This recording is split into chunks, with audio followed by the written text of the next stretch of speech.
माशाअल्लाह। इस बेबाकी के साथ यह तालिब इल्म आपके सामने तौहीद के उन्वान पर तकरीर कर रहा था। 50 रुपये अलीगंज वाले रफीक भाई की तरफ से बच्चों के नाम पेश किया गया है। तो बहरहाल तकरीर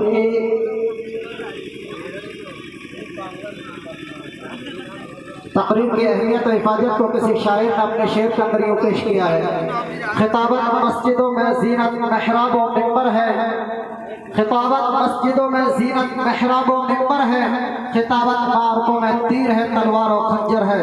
खिताबत ने हजारों गुल खिलाए हैं ज़माने में, खिताबत ने हजारों गुल खिलाए हैं ज़माने में, बहुत गुलकारियाँ मिलती हैं माजी के फसाने में। खिताबत ने ही अय्यूबी की फौजों को जगाया था, खिताबत ने ही अय्यूबी की फौजों को जगाया था, सुलेबी की कुव्वतों को जिसने धरती से मिटाया था। खिताबत वजद में आए तो फिर हथियार बन जाए, खिताबत वजद में आए तो फिर हथियार बन जाए, कभी खंजर कभी नेज़ा कभी तलवार बन जाए। खिताबत की गुलफिशानी मुसल्लम है ज़माने में, ये नज्जाशी के आगे जाफर तैयार बन जाएगा। बहरहाल खिताबत की अहमियत और हिफाजत इन अशार के अंदर पेश की गई है। यकीनन खिताबत अपने अंदर एक अपना आप में एक फन है और अल्लाह तबारक व तआला जैसे ही अता करता है वो अल्लाह तबारक व तआला की एक नेमत है।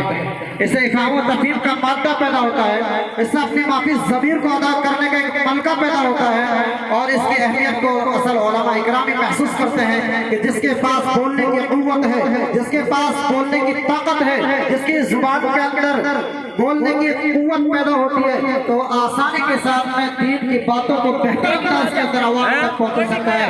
दरसो तदरीस के एतबार से हो चाहे मजमे के एतबार से हो। तो यहाँ पर अल्हम्दुलिल्लाह अंजुमन का जो प्रोग्राम चलता है इन तलबा को खिताबत की मशक़ कराई जाती है, बोलने की क़ुव्वत और बोलने की ताकत पैदा हो बच्चों के अंदर। इस एतबार से यहाँ पर अरब के जो अंजुमन